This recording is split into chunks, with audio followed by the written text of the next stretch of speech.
ensuite, on va parler de cette pratique émotionnelle de l'Ayurveda, liée à l'Ayurveda. C'est pas de la psychothérapie, c'est bien plus profond que ça, et c'est beaucoup plus simple, et aussi ne dépend pas d'un thérapeute, ça dépend de soi. C'est une pratique très simple. Donc, ce qu'il faut, c'est comprendre comment chacun crée son émotionnel, ses émotions. Car les émotions ne viennent pas d'ailleurs, elles viennent de nous, c'est nous qui les créons. Alors, on va parler du processus par lequel on crée ces émotions. Et pourquoi? On dit s'incarner, déjà, est quelque chose de difficile et qui fait souvent peur.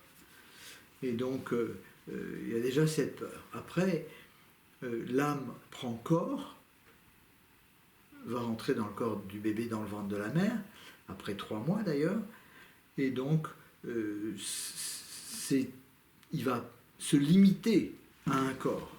Donc c'est quelque chose de difficile. Puis, il va s'habituer et il est heureux comme un poisson dans l'eau, dans le ventre de la mer, nourri, logé, blanchi, lumière tamisée, bruit feutré, pas besoin de bosser pour bouffer, tout arrive, c'est cool. Et puis à un moment donné, il n'y a plus de place, et il va falloir sortir, il y a des contractions, la mère a peur, le bébé il commence à avoir peur, il multiplie la peur de la mère par 3, et il va naître dans la peur.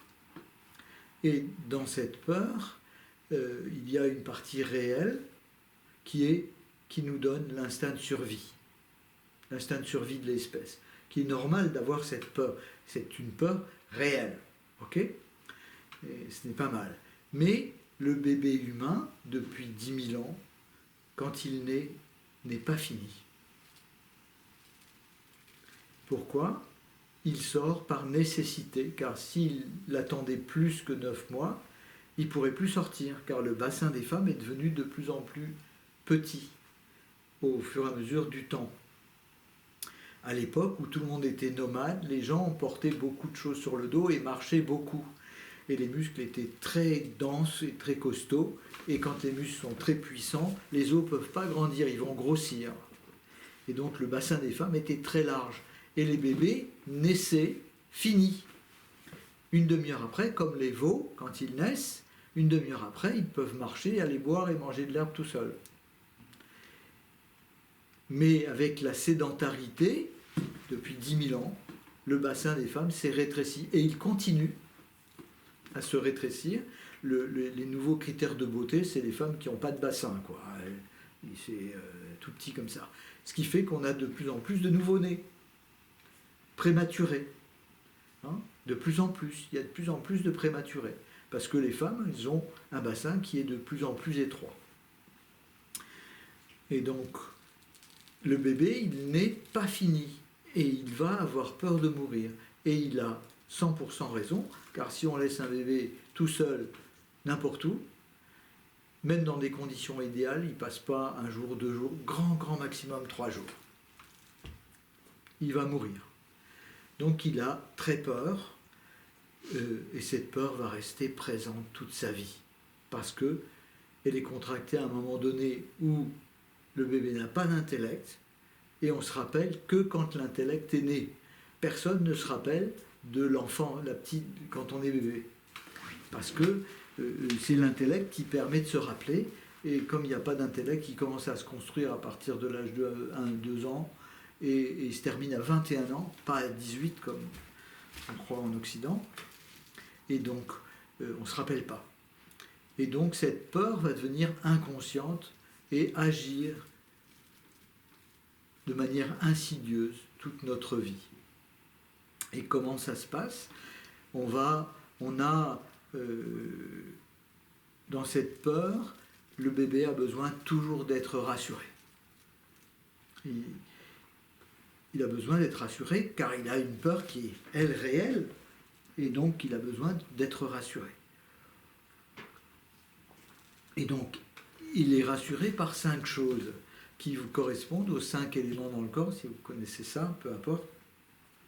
Il est rassuré par la présence de sa mère, sa vibration, car il a la même, il est issu d'elle. Il est rassuré par l'amour de sa mère, il est rassuré par le contact cutané et la chaleur du corps de sa mère, qu'il connaît bien, il était dedans. Et comme il n'est pas fini, il est très frileux. Il est rassuré par le plaisir qu'il a à téter, qui est le premier plaisir dans la vie, et il est rassuré par la nourriture chaude et sucrée qui sort du sein de la mère. D'accord? Pour un bébé, c'est tout à fait normal, hein, tout à fait adapté. Le problème, toutes les émotions viennent du fait que nous vivons toute notre vie en courant après ces 5 choses pour se rassurer de manière bien sûr inconsciente. Et comme tout le monde fait ça, ça semble tout à fait normal. Mais ça ne l'est pas.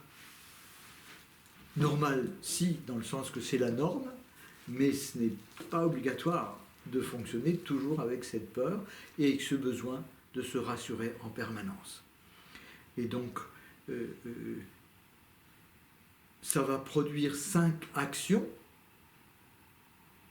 pour chercher à se rassurer, et ces 5 actions, en soi, sont très humaines et ne posent aucun problème, sauf que elles pourraient ne pas être supportées par la peur, pas être générées par la peur. Hein? Il n'y a pas de mal à partager avec les gens, avec les amis. Au contraire, c'est très agréable. Il n'y a pas de mal à aimer être aimé, il n'y a pas de mal à être gentil. Le problème, c'est que la plupart du temps, on l'est par peur. On est gentil pour être aimé.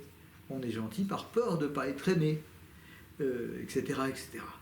On court toujours après le plaisir, et c'est jamais assez.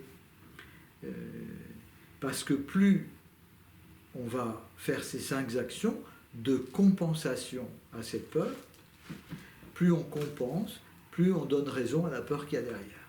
Et cette peur va grossir. Okay? Et là, on n'est pas dans la psychologie, ce n'est pas les traumatismes de l'enfance qui font les émotions, c'est déjà une conséquence. Alors si le bébé il n'avait pas peur, ben, il ne serait pas traumatisé si on ne l'aimait pas vraiment, quoi. On n'en aurait rien à foutre. Donc c'est déjà à cause de cette peur qu'il y a des traumatismes. Il y a quelques traumatismes qui seraient des causes dans l'enfance, bien sûr, un peu plus graves que ça, mais la plupart, c'est des conséquences, non pas des causes. La cause est cette peur qui est toujours inconsciente, qui est toujours va s'insinuer dans tous les petits actes au quotidien et tout ce qu'on fait pour se rassurer. Chaque fois qu'on fait quelque chose pour se rassurer, on donne raison à la peur qu'il y a derrière. Et elle va grossir de plus en plus. Et chacun va établir dans sa vie et améliorer un système de compensation à cette peur.